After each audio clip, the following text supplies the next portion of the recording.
guys, what is up? It is Snitchery. How you doing? Today's video is going to be showing you guys the ways in which I have changed my routine, especially now that we've been home for 2 months, to make my makeup look better in person rather than just on camera. I think a lot of times when, I'm guilty of this, right? Beauty influencers create tutorials, they're doing it so that it looks good on camera, sort of subconsciously, just because we're looking at ourselves in the monitor while we're filming. We want things to look good on film because you guys are going to be seeing it that way. But in reality, a lot of the makeup that looks really good on camera doesn't look that good in person. It can look cakey, it can look way too heavy. I want to show you guys the way that I actually do my makeup when I'm not going to be filming and when I'm not going to be on camera, but I am going to be like around people. My version of like work makeup, school makeup, quarantine makeup with your family, friends, roommates, partner, whatever. Just makeup that actually looks good face to face, which I feel like a lot of YouTubers don't address. But first, if you've never seen my face before and you're interested in ever seeing my face again, we would love it if you subscribe down below. Join up if you'd like to,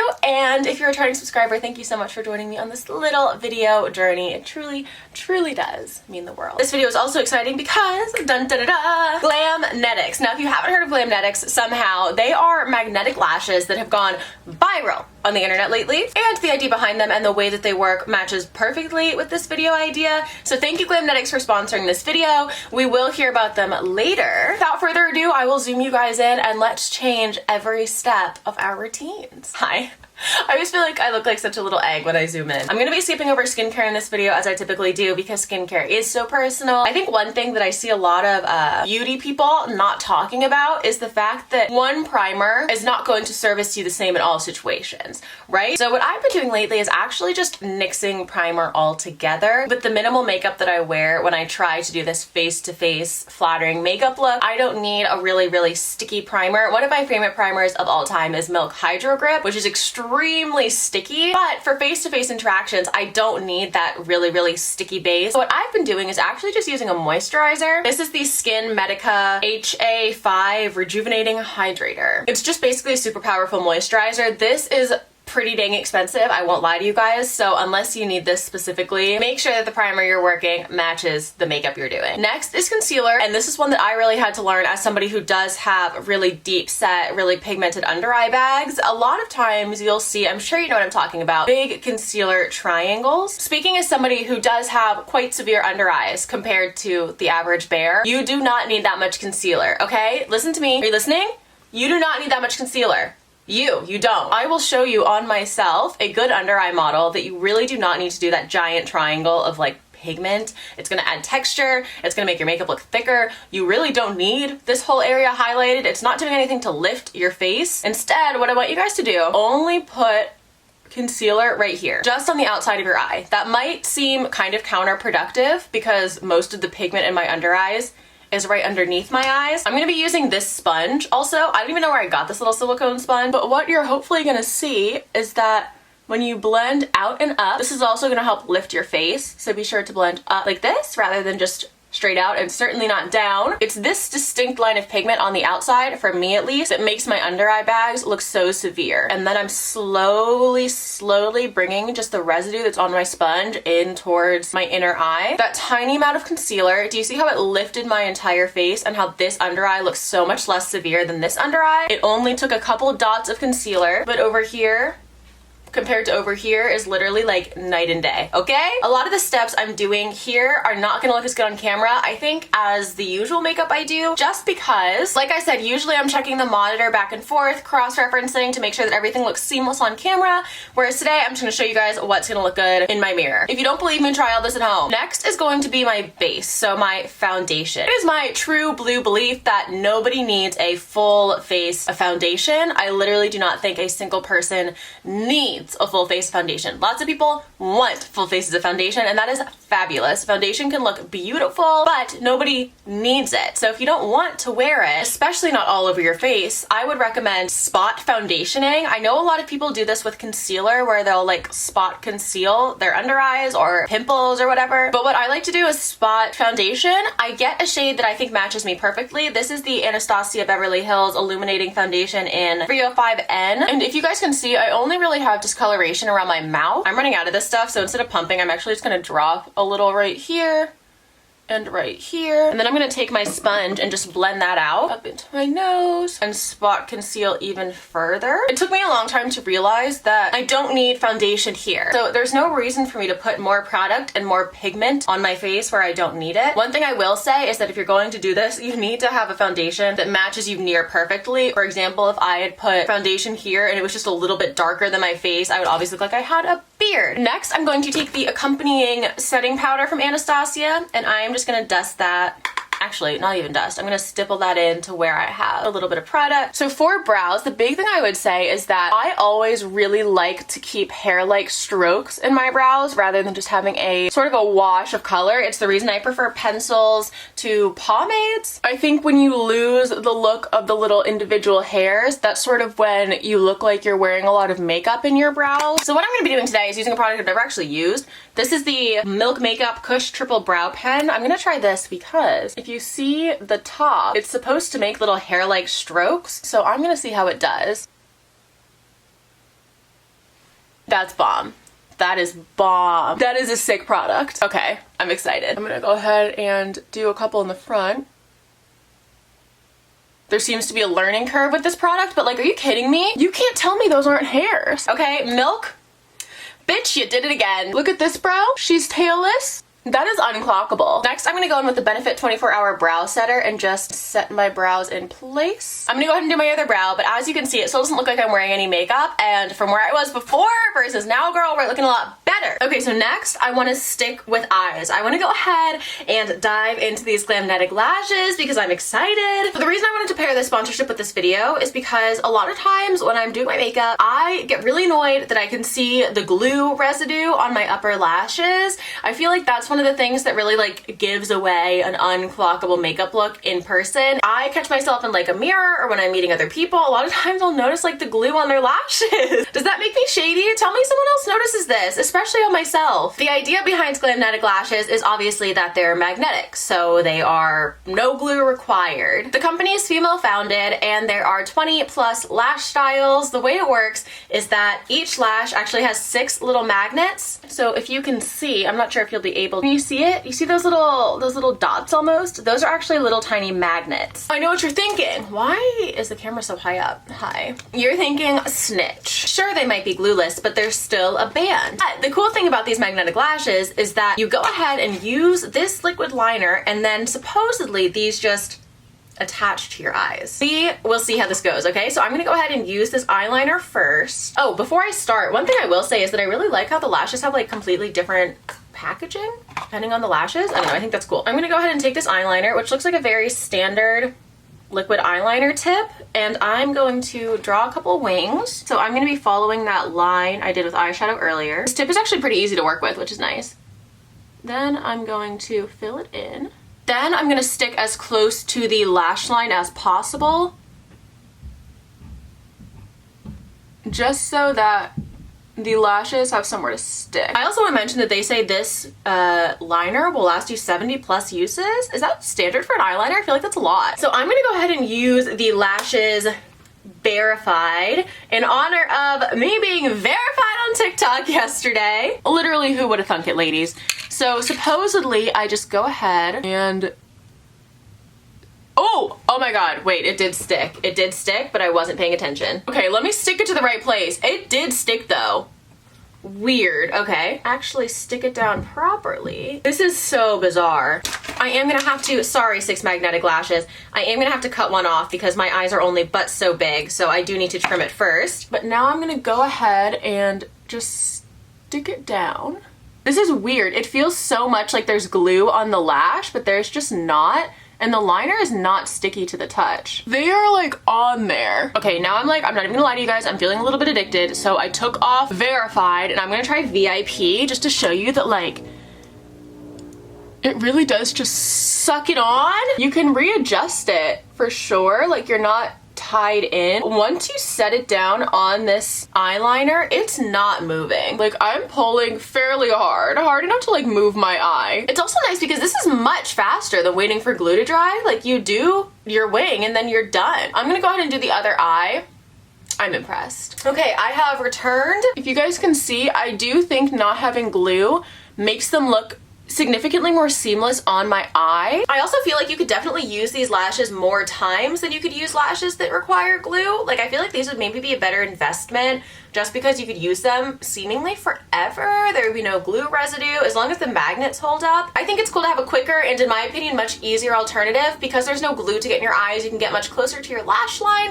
And again, I think they're probably gonna last you quite a bit longer than a standard strip lash where you have to put the glue on every day and then sort of like take the glue clumps off. If you are interested, I do have a code. It is Snitchery for 15% off. I don't make any like commission or anything like that, so don't you worry. I'm not selling you fish oil. I really do think these are really impressive and super freaking sick. I think it's a cool idea. I've tried magnetic lashes before and I haven't liked them, which is why I'm so excited that I love these. Thank you, Glamnetic, for sponsoring this video, and let's continue with our face. Okay, so next I want to get into contour. Now, if you ever watched my videos before, you're probably very familiar with how I contour straight down in 2 lines, and then I put a much lighter powder right here to sort of carve out cheekbones along where I had the discoloration on my face. But today that's not the case, honeys. Today we're gonna take the fluffiest brush we can find, and we are gonna be going into a contour color that I think will actually be fairly similar to my skin tone. This is the Valarta bronzer. It's new from NARS. So what I'm gonna do is take this big fluffy brush, and I'm just gonna stipple some color along my forehead. It's gonna look really dramatic now, don't you worry. And then rather than coming in too much, I'm gonna go ahead and stipple a little, but then I'm mostly gonna focus on bringing the bronzer in towards my face along the entire perimeter of my face. What this is gonna do, or at least what I found it does for me, is it brings life back into my face and it warms me up, but it doesn't create really, really harsh lines. You're not gonna get that harsh contour line. See this side of my face? It just looks kind of like emaciated. This side of my face, it's not blended, but see how there's like more warmth? And then what I like to do is take this really dense little brush again, go back into that Anastasia powder, and I non-tour out my contour. Some powder right along where my contour would be, and I'm gonna fill it in all the way down to the bottom with this powder. This is not going to leave a white residue, but it is going to lighten up my skin just enough where we'll get the hint of a contour without actually having to put any pigment down. So we're not going to have a harsh line, which looks incredible on camera because you can always deceive the camera better than you can deceive someone face to face, right? Like a harsh contour line on camera looks freaking bomb. You look snatched as hell. But in person, I found that I catch myself looking in the mirror and you can tell it's makeup. Like, you can tell it's like a brown line on my face sometimes. Granted, could that be because I'm bad at contouring? A distinct possibility. So I guess for contour in general, my advice would be, in terms of changing your routine, almost go backwards. Like, typically we think put down a darker color to create a shadow. Instead, I just like to put down a lighter color to brighten up certain areas of my face so that my natural skin color actually becomes a shadow itself, so that there's no harsh pigment. Am I explaining myself? I hope it's not too subtle for you guys to see, but this side compared to this side just looks significantly more put together without looking like it has significantly more makeup. Blush is one of those things that's pretty much gonna look the same in person and on camera. It's sort of just, it's almost like eyeshadow where it's just a wash of pigment. If you want your skin to look very, like have a skin-like finish, use a cream blush, a liquid blush. Glossy cloud paint is sort of the holy grail. You can also use a powder though. I found that for the most part, blush doesn't really add texture to my skin in the same way that a lot of other products do. So I'm gonna be using the ColourPop Good Luck Charm blush from the Mulan collection. What I like about this blush is that it kind of matches my undertones, so it just sort of adds a glow, like a pinky orangey glow rather than a full blush color. I also, this hair's gonna kill me. I also want to mention that when you're putting on your blush, be cognizant of where you're putting it, y'all. I was not, okay? Up until really recently, I would just put blush on just sort of willy-nilly. Let's be honest, blush is always gonna look cute no matter what you do, right? But just like contour, blush can really, really shape your face. Like, this is gonna make you look snatched. This is gonna make you look round. This is gonna make you look like a cute little e-girl, you know what I mean? Like, there's probably infinity different ways you can shape your face using blush and contour. I've actually been wanting to do a video on that because I do a lot of face shaping for, well, I don't anymore, really. But I used to do a ton of face shaping when I used to do my close-up headshot character pictures. So if you guys are interested in a video like that on the different ways you can shape your face using contour rather than just lines and then blush up, the standard that you've seen, let me know. Does anyone remember back in 2015, 2016 when we were all slaves to liquid lipstick. Literally, what was that? It was like there was no other lipstick that was available or like considered cool. There are still scenarios in which liquid lipstick is my go-to and my holy grail. Camera makeup being one of those scenarios. You're gonna get the most consistent and full coverage lippy, much like a very full coverage foundation, with a liquid lipstick that you're not gonna get with a bullet lipstick or a tinted lip balm or something like that.